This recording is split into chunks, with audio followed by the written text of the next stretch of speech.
Hi guys, I'm Anna. And I'm Brian. And we are Those annoying vegans! And we're back at the table for yet another mukbang. Granted, we are, once again, so late Yes. in YouTube days with this review. Yes, it happens with the older folk on the YouTubes. We're not quite as fast and hip as the kids. Two, we've been doing a lot more stuff outside We have. pertaining to We do things outside of this dining room. activism. And now we're doing skits, so yeah, just the inventory of things we are doing is growing. Forgive us. Anna, what are we eating today? We are eating just plain old rice and beans. That's right. And a side of salad because yum. Check this out. Whole Foods. These are pinto beans. They're kind of like seasoned like Mexican pinto beans. Homemade. Homemade.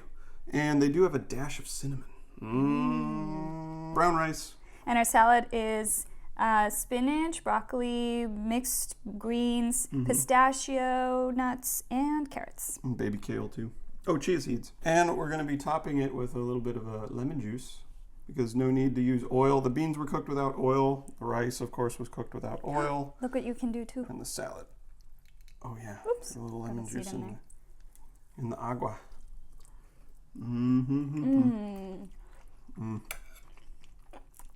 They're so nicely seasoned. Feel free to join us. Make yourself a vegan meal. Eat while you watch. So today we wanted to talk about the Netflix documentary, The Magic Pill. It is being discussed in the vegan YouTube community. And we wanted to throw our hat in the ring and let you know what we thought. The documentary is being called a pro-keto documentary, which makes sense. They do mention ketosis in the documentary, but it's only like once or twice. To be honest, in our opinion, the documentary is mostly anti-processed food, which we agree with. Yeah, it's a good thing. The diets that the people in the documentary had before they switch over to the Magic Pill diet, not good. As we've said many times before on this channel, junk food is just junk food. Whether it's vegan junk food or non-vegan junk food, if it's processed, if it's loaded with oils, if it comes in a pretty colorful box, it's loaded with refined sugar. That's kind of like the bulk of this documentary is telling people that like soda and candy and potato chips are bad. Which we would hope we knew. Yeah. One of the most insidious things that market does for us, light. Light. Misspelled light is even worse than spelled correctly light. You know, when a label goes out of its way to tell you how healthy it is, like 100% whole grain, reduced fat. Many processed foods out there are misleading in that sense. You definitely want to read those ingredients because there are processed foods like, say, peanut butter or tahini.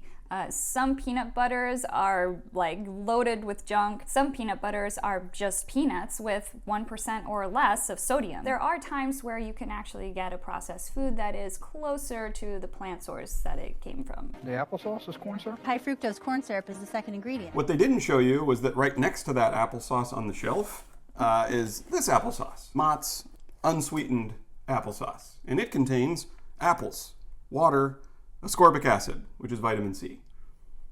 So no high fructose corn syrup. It even says no sugar added, non-GMO.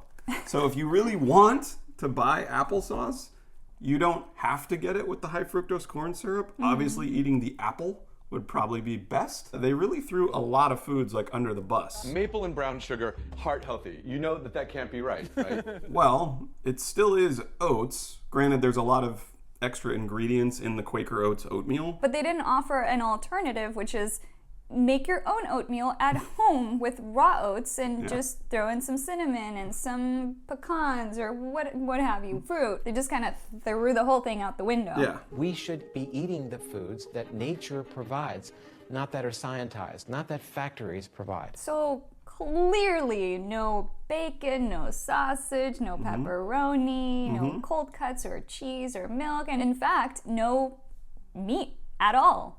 Because that comes from factories, doesn't it? Oh no, the word factory. I guess meat's off the table. Now, of course, the documentary would never recommend that you eat factory farmed meat because it's way different than pasture-raised meat, which we'll get into later in the video. But If we're not eating anything that comes from a factory, wouldn't that include most every single animal product? Even meat. The meat is processed with all of these cleaning agents, and it's injected with saline, and then it's cut up into little pink slabs, and then it's sealed in plastic, and it's put in a colorful little box, and it's on the shelf, and it looks nothing like who it came from. Which, if we're trying to get as close to nature, I don't know that that's the best way to go. That reminds me. So we have been attending the pig vigils regularly, as you know. Last week, I asked Brian to drive us around the block to the other side, because we'd never been to the other side where the LA River is. And they have like the vents there or something, because that side of the block, it smelled putrid. Yeah. Forgive us if you're eating, but really bad. The smell was making us ill. We had never ever smelled anything like that before. So we know that they're doing something to the meat before you open it at home, because that's not what the stuff that you open from the package smells like. This was the smell of dead animal carcass. So yeah, bottom line is processed foods, not the best for you. You want to avoid processed foods. That's pretty standard. We advocate for that. We want to stick as close to whole plant foods as possible. And that's, in fact, why we stopped cooking with oils. We used to cook with a lot of olive oil, and after watching Dr. Clapper's speech on it and Dr. Caldwell-Esselstyn's speech on it and hearing about how the saturated fat in an oil, the body doesn't discriminate. If it's saturated fat, it's bad for you. And so we started cutting it out of our diet. We don't cook with it at home anymore. Olive oil is really, really dense in calories, and it's 100% calories from fat. A tablespoon of olive oil has 120 calories in it. And usually most recipes start with more than 1 tablespoon of olive oil. So there's like just extra 240 calories. And that's just 2 tablespoons. The magic pill, however, they're okay with oil for some reason, even though... Some oils. Yes, some are okay, except for the fact that all oils are processed. And this is an extremely anti-processed food documentary. The reason olive oil is so good is because you can get the oil out of the olive really easily. It's like cold-pressed extra virgin olive oil. But you take something like this poison. It's also harder to make juice out of a banana than it is to make juice out of an orange, but they're both fruits. Yeah, I don't know what ease of oil extraction means, because you know, Nutritionally speaking, you'd have to eat a lot of olives to ingest the same amount of oil that most people cook with. Here's the thing, this documentary and many pro-keto voices out there will say that sugar is bad, and the reason that sugar is bad is because you've extracted something from a plant, you've removed it from its source. you're denaturing the plant. You're getting rid of the fiber, you're getting rid of the vitamins, it's just 100% calories from carbohydrates, it's pure sugar. That's bad. On that logic alone, oil has to be bad, because it's the exact same thing. You're taking the oil out of a plant, and now you've got 100% calories from fat versus 100% calories from carbs. But both of them are unnatural, both of them are unhealthy, yet for some reason this documentary and the whole ketogenic movement is saying that no, fat's okay, sugar's bad. Yeah. I don't know why. Logic would say that how about the whole food is good? Removing one macronutrient from any food should be seen as processed or unnatural. Nina Teicholz, who is a journalist who became an advocate of a saturated fat diet. She's pro-saturated fat. She rejects the idea that saturated fat causes any problems in the human body.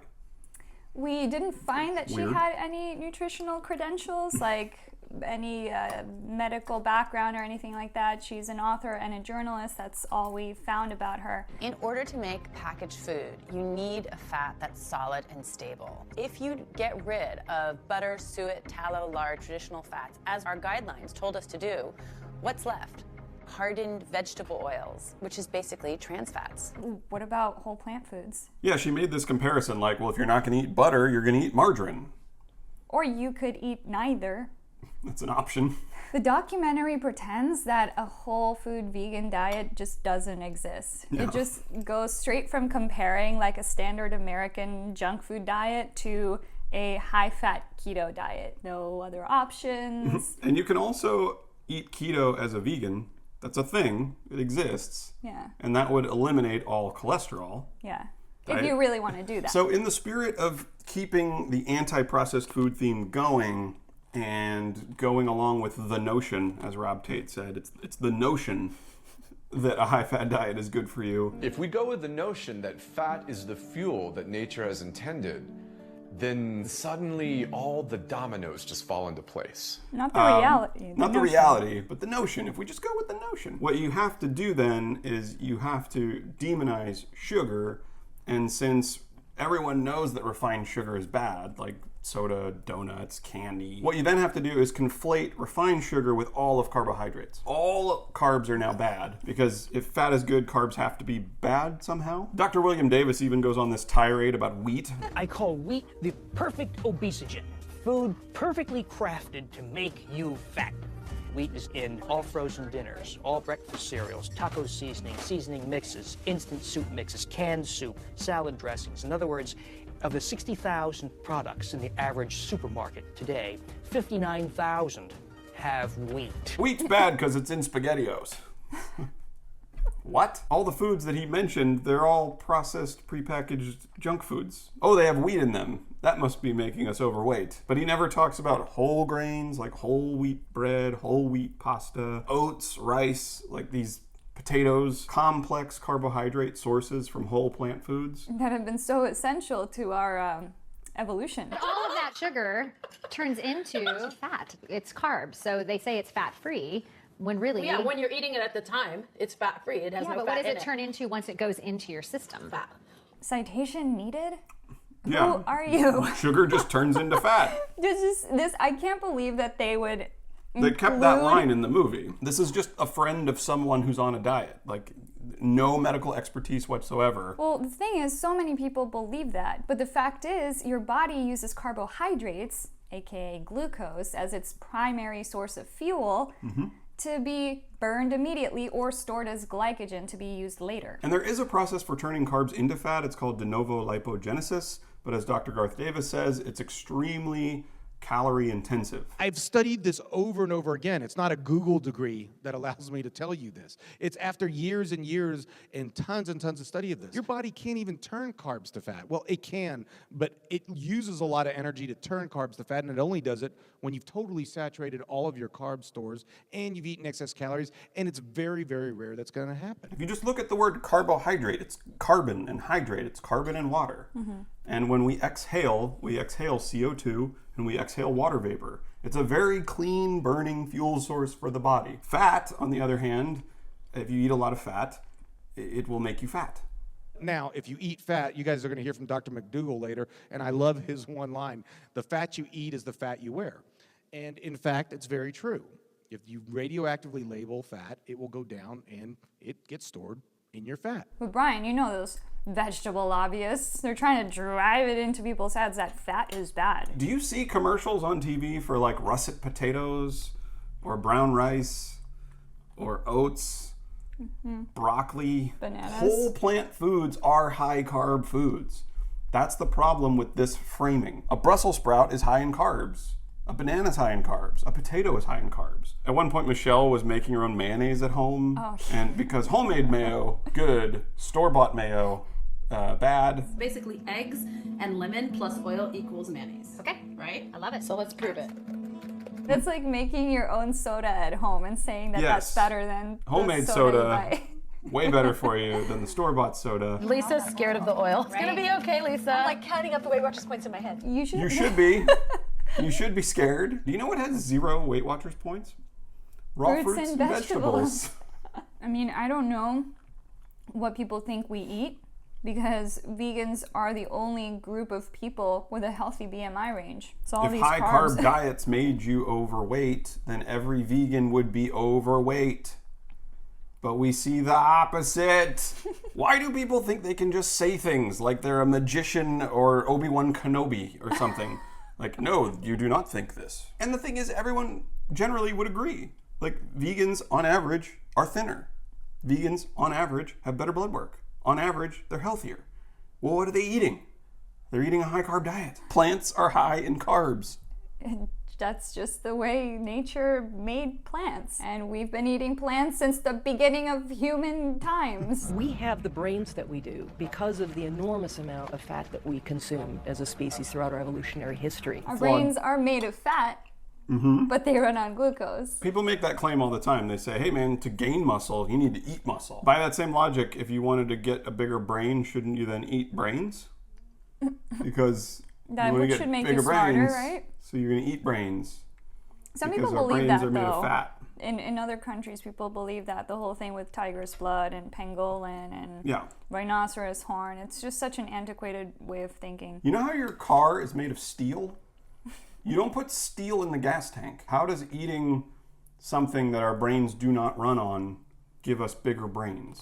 Or better brains? Or smarter brains? Make us or smarter? something? I mean, if that were the case, wouldn't we be like super evolving right now? Oh yeah. Like, because we're eating so much fat. Also, lions and tigers would be like flying to Mars by now, I would say, because Right? every carnivore would be, smarter than every herbivore if eating meat and fat is what makes your brain grow. But we don't see that. We see a plethora of intelligence across all species. So Something wrong with the logic. weird. As we said, they do mention ketosis like twice. Well, there's no question that the brain can burn glucose. What powers the brain far more efficiently in terms of its energy-producing components, called the mitochondria, is fat. Our brains thrive in a fat-burning environment.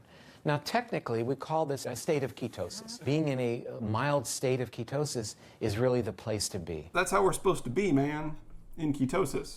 In starvation mode. Yeah, that's why it has a laundry list of ill effects to our health when you are in ketosis. Because it's super healthy for you. Let's look at the words of Paleo Mom, a ketogenic diet advocate and PhD holding nutritional researcher. Here is her list of well-documented adverse effects from a keto diet. So they blame the guidelines, aka the food pyramid. So they say the proper way to approach the food pyramid is to flip it upside down. So that the sweets, the oils, and the sugary drinks would now be the primary calories. Oh, wait, that's right. Yeah. They completely just remove that top part of the pyramid. The sugar's bad, the oil's not. Yeah. For reasons unknown.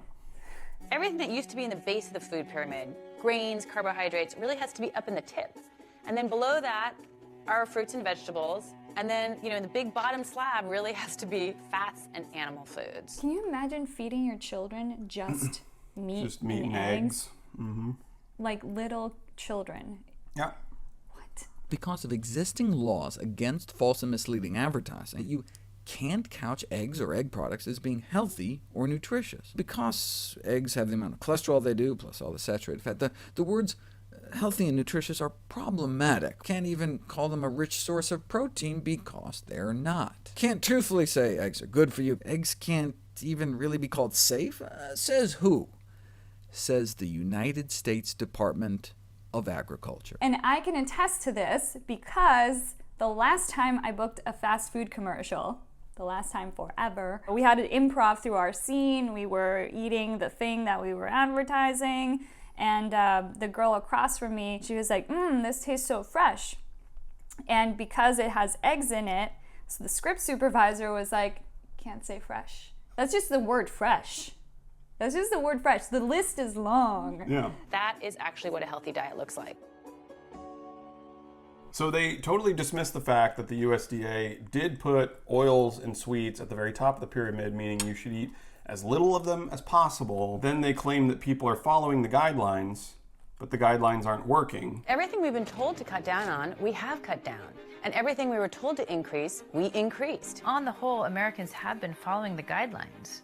It leads you inevitably to the conclusion there must be something wrong with the guidelines themselves. The government is not advising that we load up on sugar. Hey, we're doing what the government told us to do. What, eat candy bars? Like, when did the government ever tell us to do that? Nina Teicholz also had that list of percentages that are up or down. In the 35 years we've been following the guidelines, animal fats are down by 17%, red meat down by 17%, eggs are down by 17%, whole milk down by 73%, fruit up by 13%, vegetables up by 23%. Grains are up by 41%. Vegetable oils up by 91%. Hold on. She's saying that people are following the guidelines. Well, the guidelines have oil at the very top of the pyramid. So if people are in fact following the guidelines, then oil consumption would be down, wouldn't it? Yeah, because the simple fact is people aren't following the guidelines. You really think people are following the guidelines? I mean, look around you. Is Taco Bell and McDonald's and In-N-Out Burger, is that following the guidelines? If you follow the guidelines, you're almost would have to be vegan.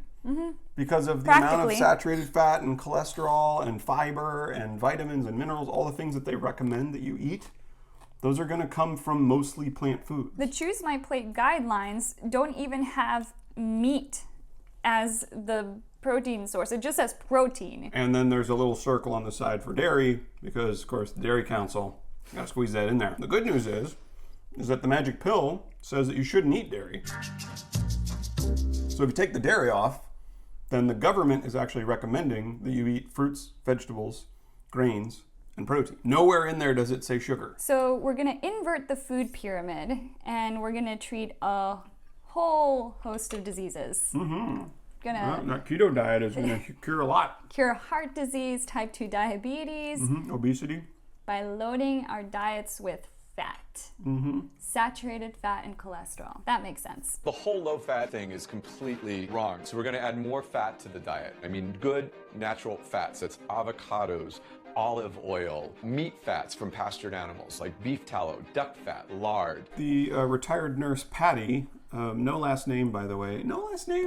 No last names anywhere. documentary. So if we want, like, What the Health used last names for everybody. I've never seen a documentary or news source or anything like that where last names are omitted. What if we want to follow up on them and see how they're doing? Is this really working for them?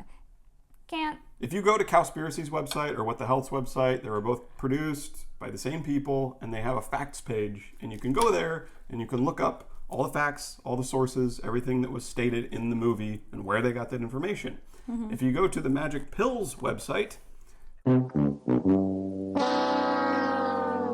whoops. I have coronary artery disease. The arteries in my whole body are pretty much affected. This carotid artery is 99% occluded, meaning that I could have a stroke at any time. And she's going to combat this with a diet that is really high in saturated fat and cholesterol.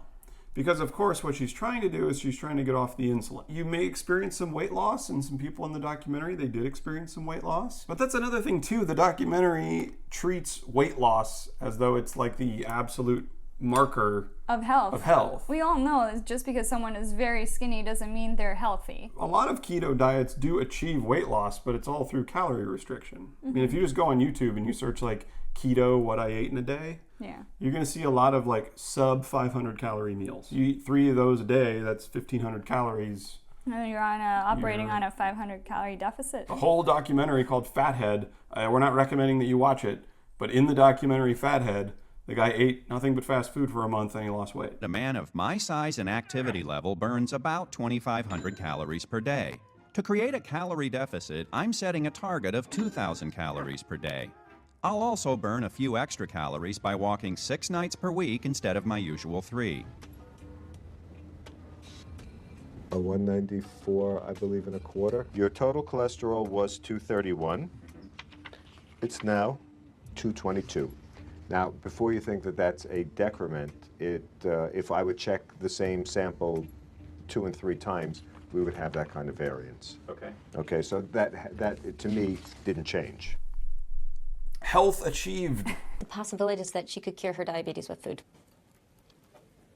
Can you imagine? Yeah, we can. Have you ever read the work of Dr. Neil Barnard? Because he reverses type 2 diabetes all the time with diet. We have friends who reverse type 2 diabetes. Yeah. With the diet that is vegan. I mean, if it's caused by diet, which we know it is, it's caused by a high-fat diet. Conventional diabetes teaching says, you're overweight, you got to cut calories. So I'm subtracting 500 calories a day, go to bed hungry.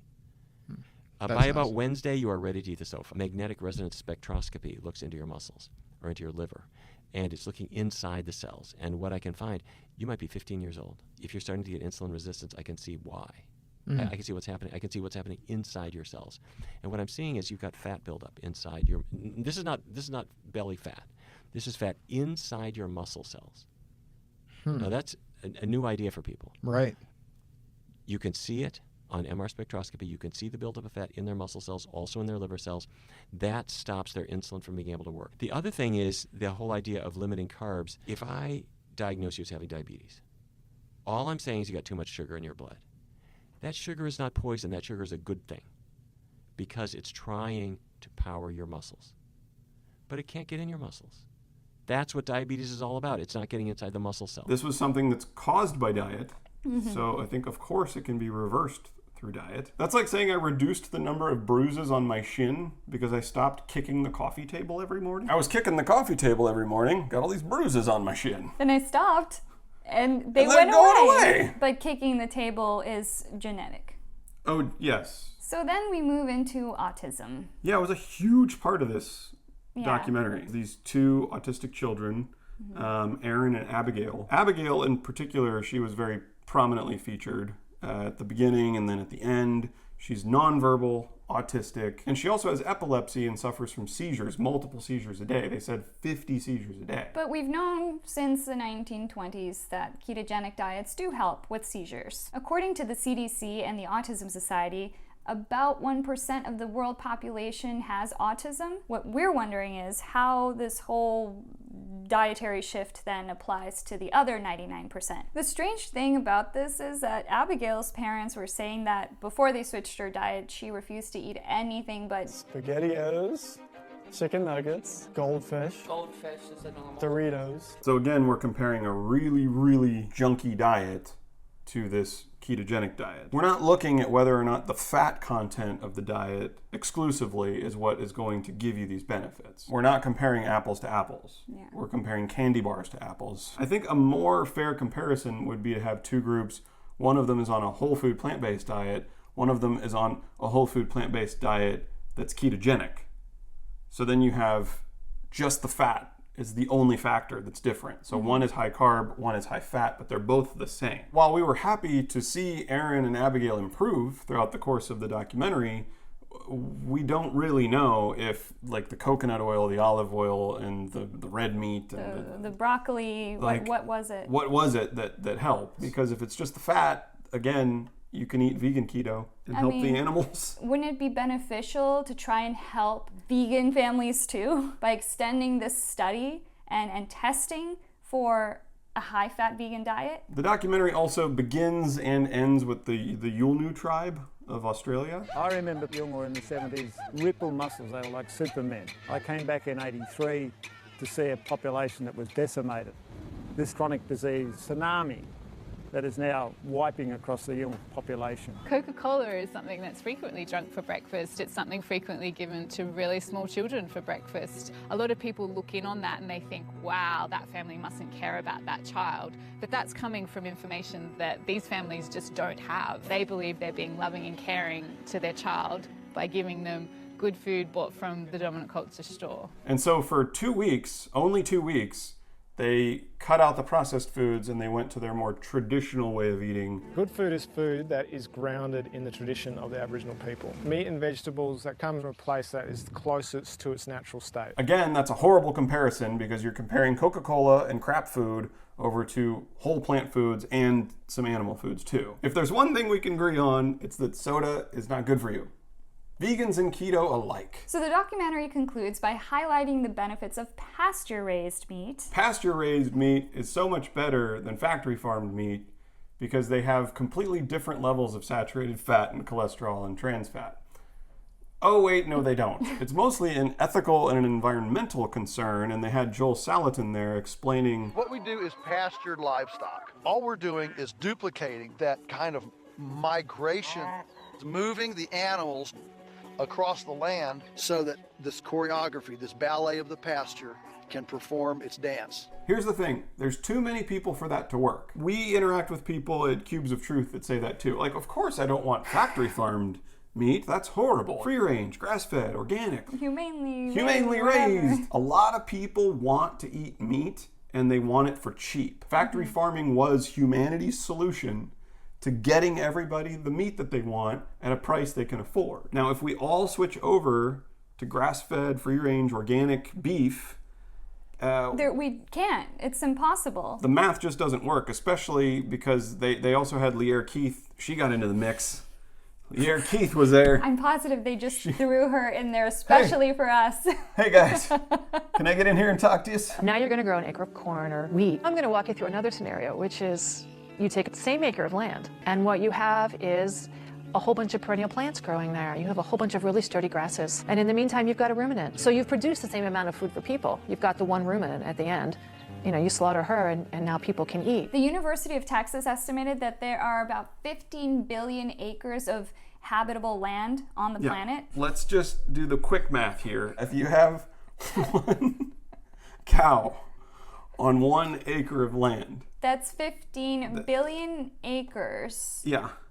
15 billion cows. Now let's double that, just to be super conservative. Let's double that. Let's say we put 2 cows on every acre of habitable land on the planet. That's 30 billion cows. 30 billion cows. We are already slaughtering 60 billion land mammals for food every year. Then we can also like just throw people out of their homes and throw them in the ocean. I guess we could build barges and we could live on the ocean. Oh, Cloud City, like in Star Wars. Okay, Cloud Atlas. Yeah, we build a cloud civilization and then we just use the ground just for cows.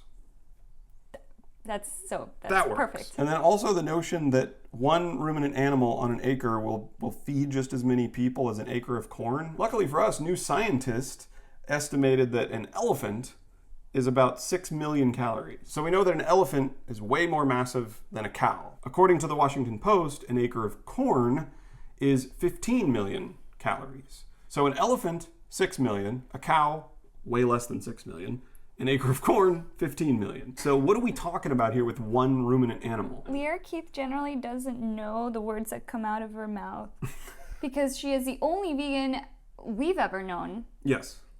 Who ate dairy and eggs while she was vegan. And the last study they did actually surveying vegans and how often they cheated.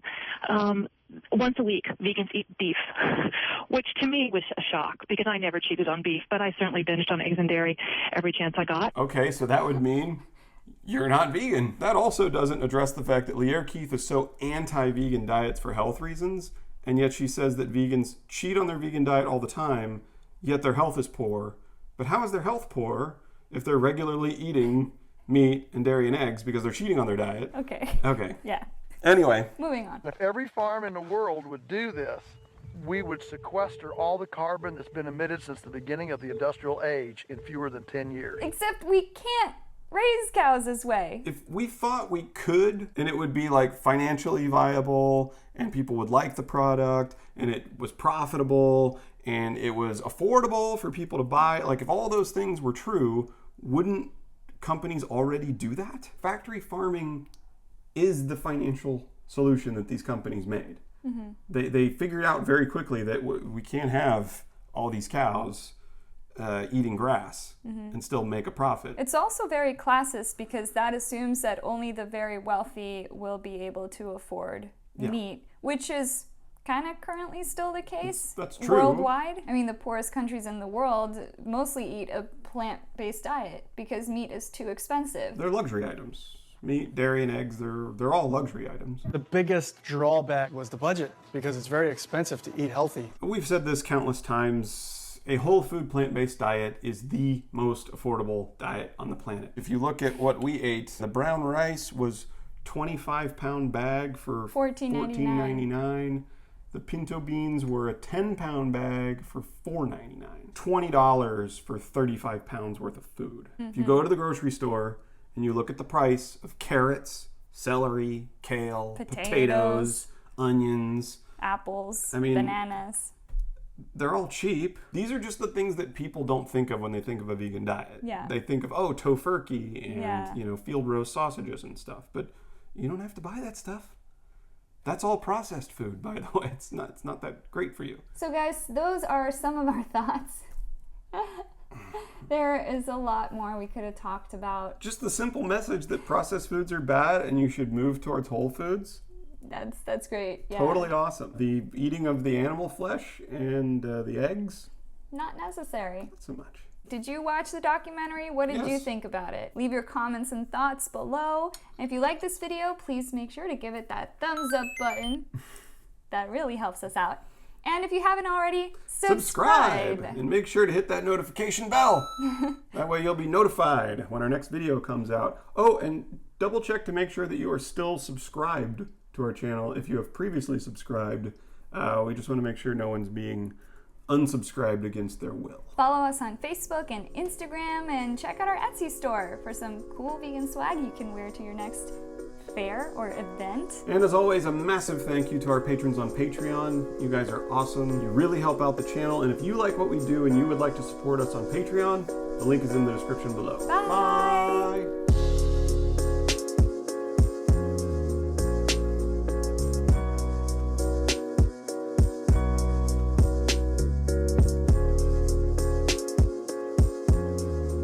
The flaws in the documentary are so apparent, it's sort of just like a massive eye roll. You know what struck me? I didn't see any references whatsoever to the American Dietetic Association, the American Heart Association. At the end of the day, people are gonna like a documentary like this because it tells them good news about their bad habits.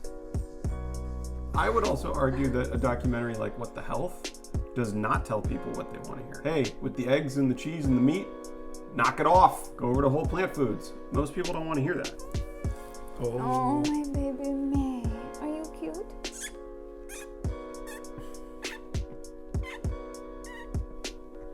Are you my sweet baby?